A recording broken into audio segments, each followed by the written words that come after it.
Hi guys, Evil here. Today I'm going to be showcasing my Hololive Rushia deck profile.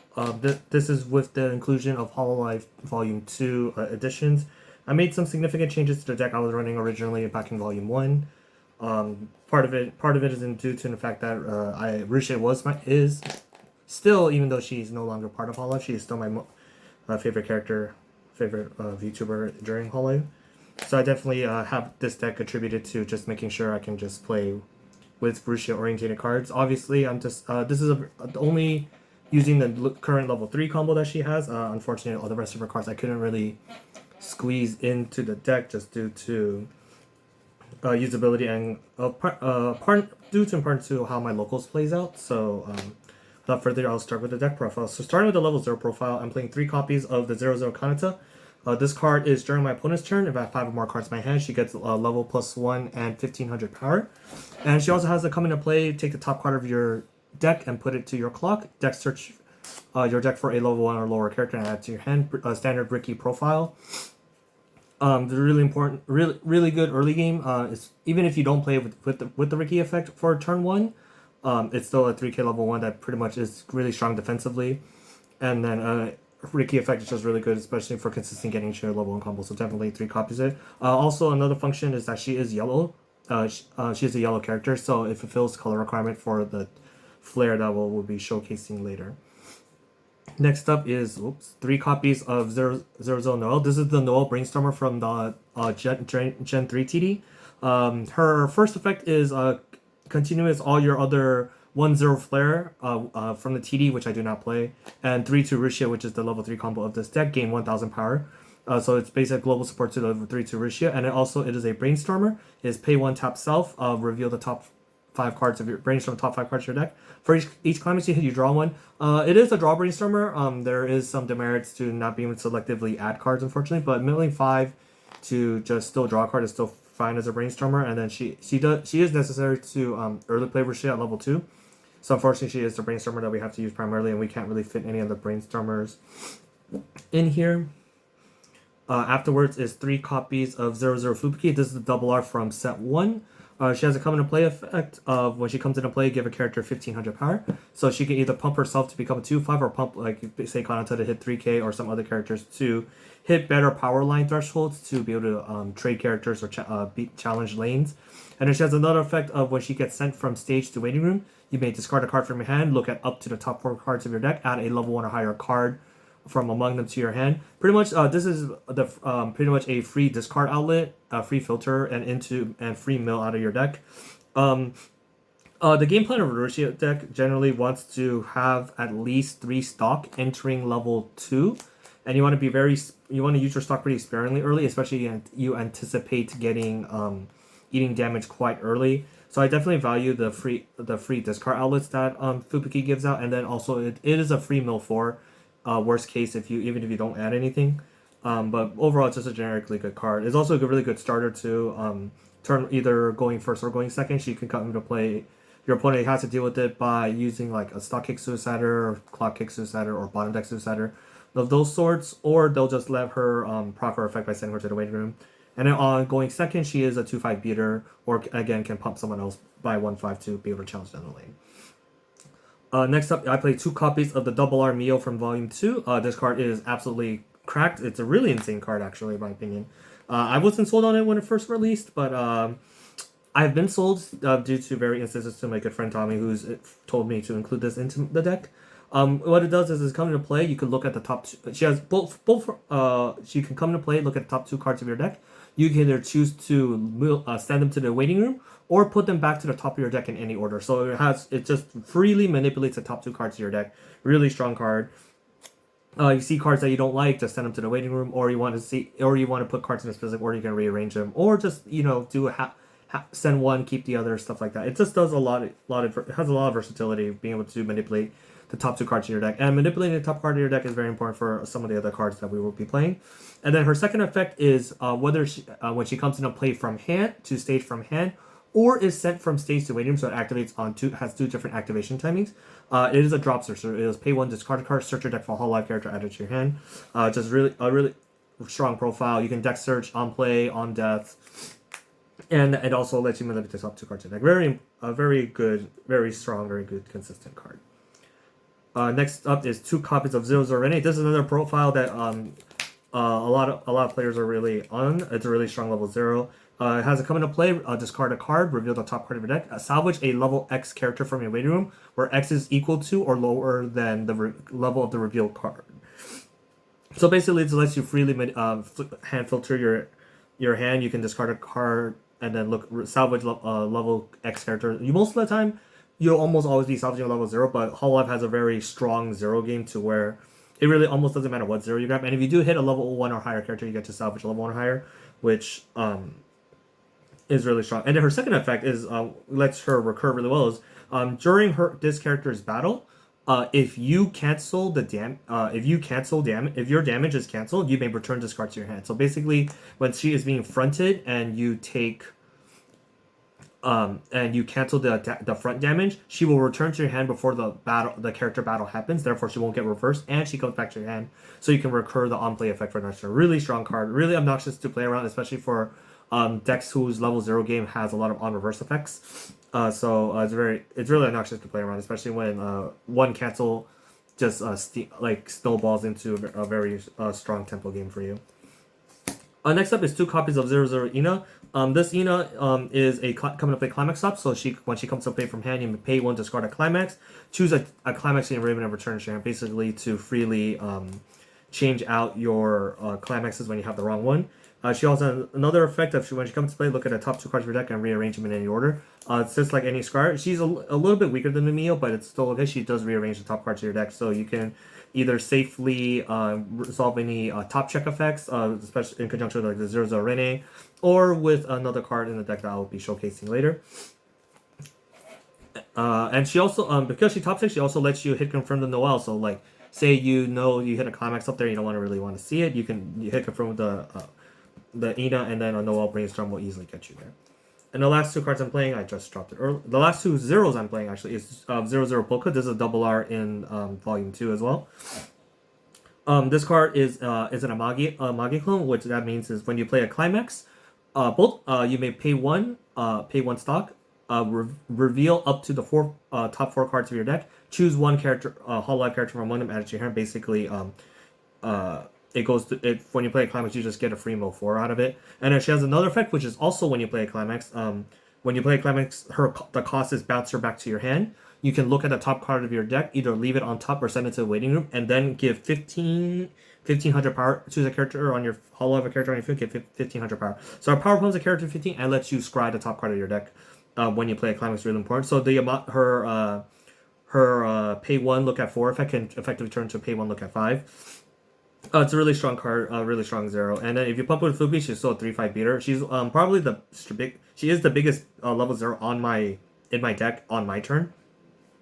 So definitely really important to have. She can be a frontliner when she needs to be, and then she just gives free power pumps. She also has very good synergy with the Rushia combo, which I can showcase later. But overall, really good card. This is 9, 8. I am playing 17 zeros, and that's it for the 0 count.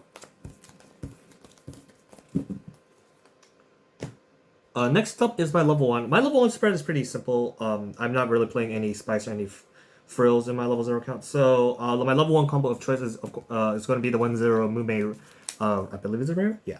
It's a 1-0 Mume rare from Volume 2. I believe when she attacks, if I have another Hololive, she gets 15. So she is an on attack 6k. When you play her Climax, she is a 7k. And then she has a Climax combo where on attack, you may reveal the top card of your deck. If it's a Hololive traded character, you may add it to your hand. And then you can choose a character in your waiting room. You may salvage it, and if you do, discard a card. So basically, it not only filters the top card of your deck into your hand, she also hand filters salvages from the discard as well. So a really strong card into manipulating your hand and your waiting room. And then because she combos with a 0-0 with the pants, actually, with the Mume pants. So this deck is going to be 8 pants triggers. And then because they're playing 8 pants triggers, you want to make sure when you trigger pants, you're not really being forced into a really bad deck state. So with that, I played 3 copies of 1-0 Aqua. This is a rare also in Volume 2. She is a drop assassin effect, which is when she comes into play, she gets 500 power times X. X equals to the number of characters on your board, which includes herself. So you have a full board, she comes in at 6/5. And she has another effect where when she declares an attack, all your front row characters gain the following effect. When you trigger a climax, you may pay 1, blind stock 1, draw up to 1, and discard a card. So what this does is if you say trigger a pants trigger, you can resolve pants by salvaging a pants. So now the pants trigger will go into your stock. And then what Aqua does is when you trigger the pants, you'll pay 1, therefore paying the pants out. You still get a stock back by blind stocking 1, and then you get to draw 1, discard 1, and filtering out your deck. You can also, and you discard any card, so you can discard the pants you just salvaged. So basically, it just nets you a +1 to your hand while cleaning out any pants triggers, any poorly timed pants triggers that you have. Really strong card, really nice utility. Ideally, your level 1 board wants to be 2 Mumes and 1 Aqua. That way, you will attack with the Aqua first, and then now you're insulated from triggering pants poor. If you trigger pants, you have now the ability to pretty much clean it out, and then you just double combo and get your way there. Really, really nice level 1-liner, and it's in blue color, which fits, which also flows well into the Rushia combo because now you have extra blue cards. You have a blue combo with pants that synergizes really well with Rushia. So I really like the Mume combo a lot in this build. Level two is pretty simple. I think a very standard Hololive package, given the volume, what cards are in Volume 2. So first off is 2 copies of the level support flare. This is the TD flare that lets you early play the Rushia. She is a level support, so characters in front of it gets 500 power times X, X equal to the level of the character that's in front. And then her second effect is startup. When I'm level 2 or higher, I can pay 2 stock, rest herself and the 0/0 Noel Brains. Oops, a card dropped. So you rest her and the 0/0 Noel Brainstormer. By resting these 2 cards, you can choose a 3/2 Rushia from her hand and put it into play. So basically, you're placing summoning Rushia out at level 2. Pretty much, this is how you get Rushia out at level 2. Is really important. Is really pretty much how you get your game plan going at level 2. So 2 copies just to find it. You have plenty of ways with the Mume, with Fubuki, with Mio. You have plenty of ways to actually get into the flare.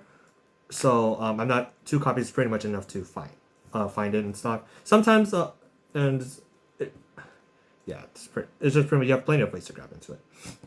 Next up is 2 copies of 2-1 Bolton. This is a new card this is a new uncommon in Hololive Volume 2. What she does is when she comes into play, you may mill the top 3 cards of your deck. If there was a climax among those 3 cards, you choose an opponent's level 3 or lower character in the front row and immediately send it to the rain room. So you pretty much get rid of any early plays that your opponent has, or any sort of lingering or on-field effects that are really obnoxious that don't activate until the battle phase. Bolton easily takes care of those. She has another effect where when she is reversed, if the battle opponent is a higher level than your opponent's actual level, she bottom decks it. So she's anti-level suicide or bottom decks. And then her last effect is when she gets reversed, she must go to memory. So she does go to memory, giving you a free compression, free +1, as well as potentially getting rid of 2 of your opponent's lanes, one of which is an early play. So really strong card, really strong profile to have.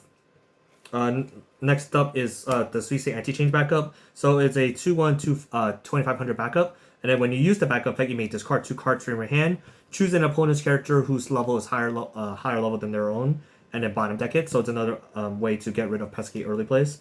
Goes really well with countering for the Rushia, because when you do the Rushia, when you have the full Rushia combo board, which is just Flare and the 0/0 Noel, the Rushia that you summon normally would be, assuming both Rushias are in front of the Flare, the Rushia that you summon normally will be 13,000, and then when you do your combo the first time, when you summon a second Rushia, that second Rushia will be 15,500. So a 2,500 backup basically insulates you from any sort of combat power. You're gonna be so high that like your opponent really has to power skill pretty commit a lot to power just to get rid of it. So any sort of counters during or when you're blocking with the Rushia is really important, as well as just any sort of utility counters. Anti-change counters is really strong, especially in the current meta with a bunch of standby and early plays running around. You just have to make sure your opponent has to always respect playing around anti-change counter. If they don't, you can severely punish them for it. Especially with Rushia, where her combo eventually starts salvaging cards, so where her discard 2 is like pretty much mitigated on the following turn. Next up, I play one copy of the Hachiman counter. Pretty much this is a rest counter. But I'll get into that later in a bit. So she's under 2,500 backup. And then the rest counter effect is when you use the backup, you may discard 4 Hololive characters. Yeah. Yeah. You may discard 4 Hololive characters, choose an opponent's character, and then rest it. Pretty much, if your opponent front attacks into Rushia, they have 2 other attackers. You can use this to rest one of their other attack characters by discarding 4 cards and then 4 characters. So basically, you are pretty much negating an attack theoretically. This card 4 is pretty heavy for most decks, but in the Rushia deck is actually okay considering that as you do more Rushia combos, you definitely get more cards back to her because she does salvage. She does have the potential to salvage character. With the Aqua and with Aqua fixing the pants trigger mitigation, you almost always will have a character. So any pants you trigger, it pretty much can convert to a character. So Hachima counter is definitely a lot more viable. And same thing, your opponent kind of has to respect playing into Hachima counter, especially when you have. Sometimes when you have exactly 5 cards in your hand, your opponent still has to respect playing into it, and it's really nice to bait your opponent into really poor attack patterns. And then the last counter I play is the new Koyori counter that's in Hololive Volume 2. This is a 3,000 power backup, and then it is a memory kick backup, which is when you use this card's backup effect. The character you're backing up gets the following ability: when reversed to the battle opponent, send it to memory. Very good to get rid of pesky encores on your turn. In one of the games I had in my locals, what I had a I actually had a not a Rene. I forgot what character I had. I pretty much had a character that was already killing my opponent's 0-0 awkward 0-0 Laplace, which is when it gets sent to waiting room, pretty much get back 2 cards. What I did was, even though I was bigger, I still memory kick countered it and pretty much denying their effect. So my opponent, who would have ended the turn with probably 5 cards in it, now ended the turn with 3, and is in a really rough spot because of the memory kick counter. Has a lot of applications. Gets rid of pesky annoyances, and unfortunately does also hurt this deck a lot when I play into my opponent plays it and I run into it. Solely because I won't be able to use Rishia's Encore to save it. So really obnoxious counter play against, but a really good one to have as well, especially because you can salvage it. Next up is the level 3 line. Obviously, because I am a Rushia simp and this deck is all about Rushia, we do play 4 copies of the 3-2 Rushia from the TD. As you can see, I do have 4 copies of the TD sign. Very committed to it. So her effect is when you have 2 or more other Hololive characters, she gets 1,500 power and hand encore. So as long as you have 2 or more other characters, she is effectively a 10-5 with hand encore. And then if you put it in front of the flare level score, she is 12,000, and with the Noelle Brainstormer, she is 13. Her climax combo is with her pants climax. I also have 4 of the OFRs foils.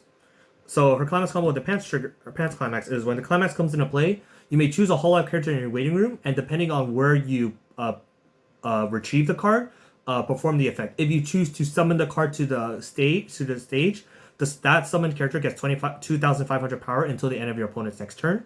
If you choose to add the targeted Hololive character to your hand from your waiting room, you may choose up to 4 cards from your opponent's waiting room and shuffle it into your deck. So basically, if your opponent has a really compressed game state, or they left 1 card left in the deck that has empty, for each Rushia you have, if you choose to salvage a card, you pretty much shuffle 4 cards back to your opponent, giving yourself 4 extra additional free damage. A really strong card to play against, and the utility to summon a card from waiting room, especially your level 3s for effectively no cost, is really strong. Especially which moves on to the next card. 3 copies of the Hoshomarin from the Gen 3 trial deck. This card is pretty much the partner to going into Rushia. Her effect is when she comes into play, either from hand or from the effect of the 3-2 Rushia, you can heal 1. So when you play Climax Combo Rushia, we have 2 Rushias and 2 Manins in your waiting room. You can pretty much, for 1 Climax, heal 2 cards for no additional stock. So it's a really strong combo to have. Just being able to freely heal on demand and for free. Her other effect is when she declares an attack, you may pay 1 discarded card. Choose up to 3 characters on your stage, and they get +1 soul. So pretty much it is similar to Commanding Strength Asana, where you pretty much increase your soul damage by 1. Works really well with when you do like Rushia combo climax, because when you have a board of 2 Rushias and a Marin, and you have climax in play, if you use Marin first, you can theoretically your level 3 board is now 4 soul. So you get the front for 4 or side for 1 if your opponent's a level 3. Or it gives really good soul manipulation during the battle phase. And if you do trigger a pants early, she does pay it out, and you pay out both the pants you triggered and the pants you salvaged. So it's really nice usually because it does discard any card. So some new additions I added to the deck with Volume 2. I'm playing 2 copies of the 3/2 Aqua Uncommon, I believe.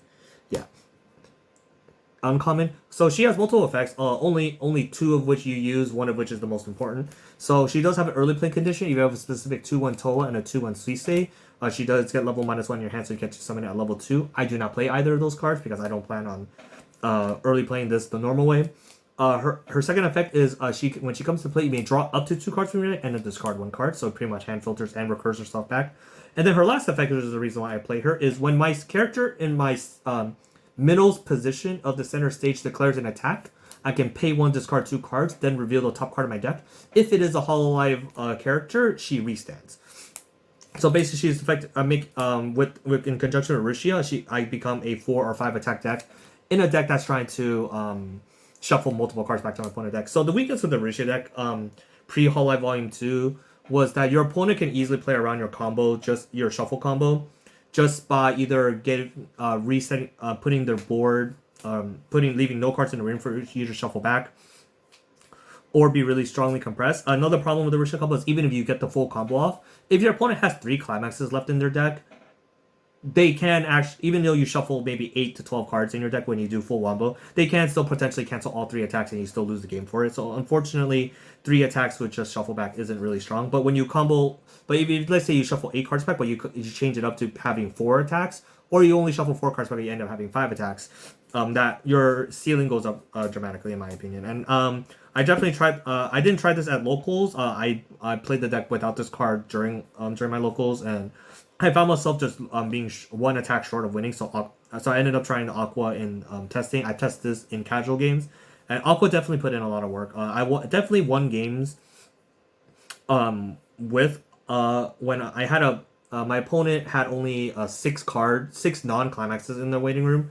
So I went for a double, instead of going for like a typical double Rushia combo with heal, I actually went for offense where I had 1 Rushia and 2 Aquas in play, play a climax, only shuffle 4 cards back. And then what I did was declare an attack, and then when Rushia declares an attack, I can pay 1 for the first Aqua. If I hit, I know for sure I can guarantee the second one and then go again.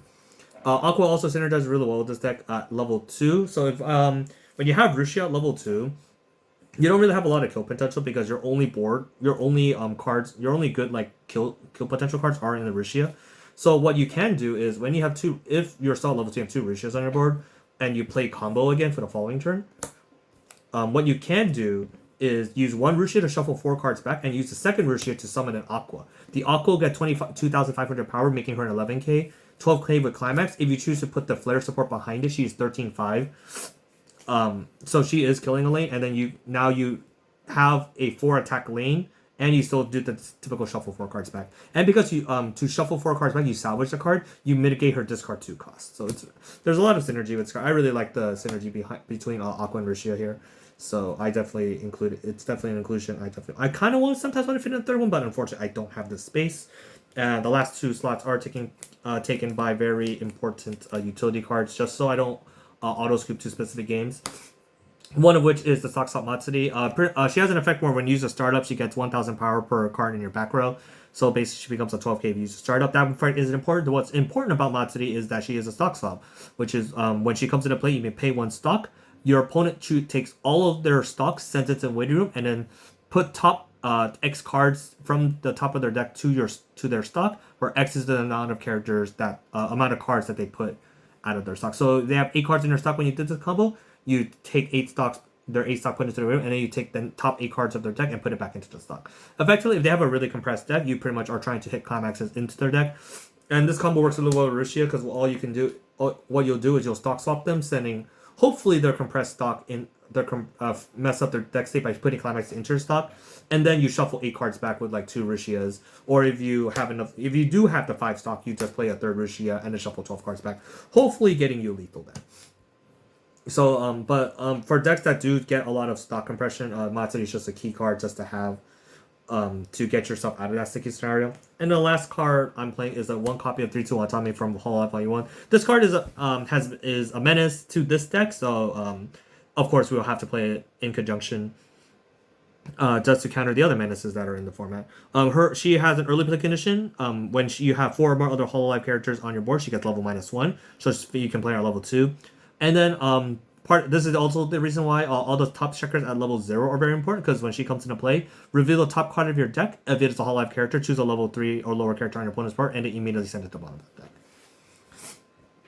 So it's another way to get rid of early plays, really disrupt the board. It actually messes up with the Rushia comp deck a lot because it bottom decks the Rushia.